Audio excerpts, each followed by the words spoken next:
വചനയാത്ര ലേവ്യ 7-ാം അധ്യായം. പ്രായശ്ചിത്ത ബലി. അതിവിശുദ്ധമായ പ്രായശ്ചിത്ത ബലിക്കുള്ള നിയമം ഇതാണ്. ദഹനബലിക്കുള്ള മൃഗത്തെ കൊല്ലുന്ന സ്ഥലത്ത് വെച്ച് തന്നെ പ്രായശ്ചിത്ത ബലിക്കുള്ള മൃഗത്തെയും കൊല്ലണം. അതിൻ്റെ രക്തം ബലിപീഠത്തിന് ചുറ്റും തളിക്കണം. അതിൻ്റെ മേധസ്സ് മുഴുവനും ആന്തരിക അവയവങ്ങളെ പൊതിഞ്ഞിരിക്കുന്നതും അരക്കെട്ടിനോട് ചേർന്നുള്ള വൃക്കകളിലുള്ളതും ഇരുവൃക്കകളും കൊഴുത്ത വാലും കരളിന്മേലുള്ള നെയ്വലയും എടുക്കണം. പുരോഹിതൻ അവ കർത്താവിനായി ബലിപീഠത്തിൽ വെച്ച് ദഹിപ്പിക്കണം. ഇത് പ്രായശ്ചിത്ത ബലിയാണ്. പുരോഹിത വംശത്തിൽപ്പെട്ട എല്ലാ പുരുഷന്മാർക്കും അത് ഭക്ഷിക്കാം. വിശുദ്ധ സ്ഥലത്ത് വെച്ച് വേണം അത് ഭക്ഷിക്കാൻ. അത് അതിവിശുദ്ധമാണ്. പ്രായശ്ചിത്ത ബലി പാപപരിഹാര ബലി പോലെ തന്നെയാണ്. അവയുടെ നിയമവും ഒന്നു തന്നെ. ബലിവസ്തു പരിഹാരകർമ്മം ചെയ്യുന്ന പുരോഹിതനുള്ളതാണ്. ആർക്കെങ്കിലും വേണ്ടി ദഹനബലിയായി അർപ്പിക്കപ്പെടുന്ന മൃഗത്തിൻ്റെ തുകൽ ബലിയർപ്പിക്കുന്ന പുരോഹിതനുള്ളതാണ്. അടുപ്പിലോ ഉരുളിയിലോ വറചട്ടിയിലോ പാകപ്പെടുത്തിയ ധാന്യബലി വസ്തുക്കളെല്ലാം ബലിയർപ്പിക്കുന്ന പുരോഹിതനുള്ളതാണ്. എണ്ണ ചേർത്തതും ചേർക്കാത്തതുമായ എല്ലാ ധാന്യബലി വസ്തുക്കളും അഹ്റോൻ്റെ പുത്രന്മാർക്കെല്ലാവർക്കും ഒന്നുപോലെ അവകാശപ്പെട്ടതാണ്. സമാധാന ബലി. കർത്താവിന് സമർപ്പിക്കുന്ന സമാധാന ബലിയുടെ നിയമം ഇതാണ്.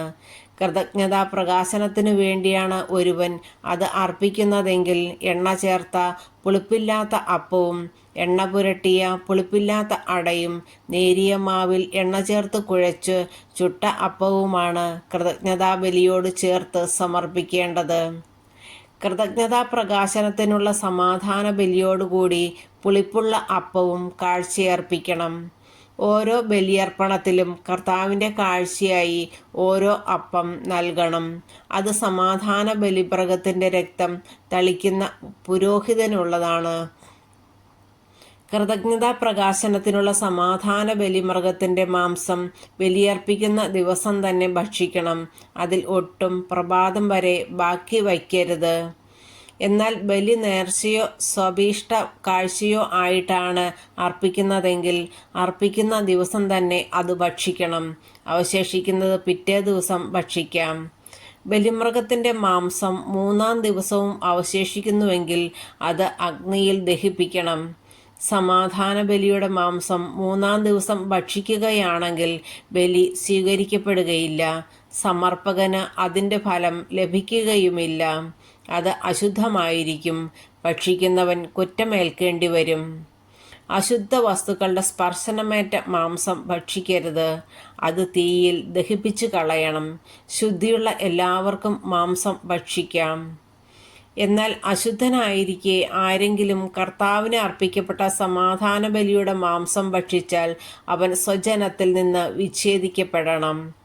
അശുദ്ധമായ ഏതെങ്കിലും ഒന്നിനെ, മാനുഷിക മാലിന്യത്തെയോ അശുദ്ധമായ മൃഗത്തെയോ നിന്ദ്യമായ എന്തെങ്കിലും അശുദ്ധ വസ്തുവിനെയോ സ്പർശിച്ചതിന് ശേഷം കർത്താവിന് അർപ്പിക്കപ്പെട്ട സമാധാന ബലിയുടെ മാംസം ഭക്ഷിക്കുന്നവൻ സ്വജനത്തിൽ നിന്ന് വിച്ഛേദിക്കപ്പെടണം. കർത്താവ് മോശയോട് അരുളി ചെയ്തു, ഇസ്രായേൽ ജനത്തോട് പറയുക, നിങ്ങൾ കാളയുടെയോ ചെമ്മരിയാടിൻ്റെയോ കോലാടിൻ്റെയോ മേധസ് ഭക്ഷിക്കരുത്. ചത്തതോ വന്യമൃഗങ്ങൾ കൊന്നതോ ആയ മൃഗത്തിൻ്റെ മേധസ് ഒരു കാരണവശാലും ഭക്ഷിക്കരുത്. അത് മറ്റാവശ്യങ്ങൾക്ക് ഉപയോഗിക്കാം. കർത്താവിന് ദഹനബലിയായി അർപ്പിച്ച മൃഗത്തിൻ്റെ മേധസ് ആരെങ്കിലും ഭക്ഷിച്ചാൽ അവനെ സ്വജനത്തിൽ നിന്ന് വിച്ഛേദിക്കണം. നിങ്ങൾ എവിടെ പാർത്താലും പക്ഷിയുടെയോ മൃഗത്തിൻ്റെയോ രക്തം ഭക്ഷിക്കരുത്. രക്തം ഭക്ഷിക്കുന്നവൻ സ്വജനത്തിൽ നിന്ന് വിച്ഛേദിക്കപ്പെടണം. കർത്താവ് മോശയോട് അരുളി ചെയ്തു, ഇസ്രായേൽ ജനത്തോട് പറയുക, കർത്താവിന് സമാധാന ബലി അർപ്പിക്കുന്നവൻ തൻ്റെ ബലിവസ്തുവിൽ ഒരു ഭാഗം അവിടുത്തേക്ക് പ്രത്യേക കാഴ്ചയായി കൊണ്ടുവരണം. കർത്താവിനുള്ള ദഹനബലി വസ്തുക്കൾ സ്വന്തം കൈകളിൽ തന്നെ അവൻ കൊണ്ടുവരട്ടെ. ബലിമൃഗത്തിൻ്റെ നെഞ്ചോടൊപ്പം മേധസ്സും കൊണ്ടുവരണം. നെഞ്ച് അവിടുത്തെ മുൻപിൽ നീരാജനം ചെയ്യണം. മേധസ് പുരോഹിതൻ ബലിപീഠത്തിൽ വെച്ച് ദഹിപ്പിക്കണം. എന്നാൽ നെഞ്ച് അഹ്റോനും പുത്രന്മാർക്കുമുള്ളതാണ്. സമാധാന ബലിക്കുള്ള മൃഗത്തിൻ്റെ വലത്തെ കുറക് പ്രത്യേക കാഴ്ചയായി പുരോഹിതന് നൽകണം. വലത്തെ കുറക് സമാധാന ബലിയുടെ രക്തവും മേധസ്സും അർപ്പിക്കുന്ന അഹ്റോന്റെ പുത്രനുള്ളതാണ്. നീരാജനം ചെയ്ത നെഞ്ചും അർപ്പിച്ച കുറകും ഇസ്രായേൽ ജനത്തിൽ നിന്നുള്ള ശാശ്വത അവകാശമായി സമാധാന ബലിയിൽ നിന്ന് അഹ്റോനും പുത്രന്മാർക്കും ഞാൻ നൽകിയിരിക്കുന്നു. അഹ്റോനും പുത്രന്മാരും കർത്താവിൻ്റെ പുരോഹിതരായി ശുശ്രൂഷ ചെയ്യാൻ അഭിഷിക്തരായ ദിവസം അവിടുത്തെ ദഹന ബലികളിൽ നിന്ന് അവർക്ക് ലഭിച്ച ഓഹരിയാണിത്.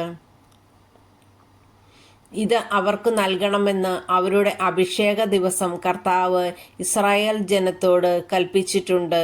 ഇത് തലമുറ തോറും അവരുടെ ശാശ്വത അവകാശമാണ്. ദഹനബലി, ധാന്യബലി, പാപപരിഹാര ബലി, പ്രായശ്ചിത്ത ബലി, സമാധാന ബലി, അഭിഷേകം എന്നിവ സംബന്ധിച്ചുള്ള നിയമമാണിത്. സീനായ് മരുഭൂമിയിൽ വെച്ച് തനിക്കുള്ള ബലികൾ അർപ്പിക്കണമെന്ന് ഇസ്രായേൽക്കാരോട് കൽപ്പിച്ച നാളിലാണ് സീനായ് മലയിൽ വെച്ച് കർത്താവ് മോശയോട് ഇങ്ങനെ ആജ്ഞാപിച്ചത്.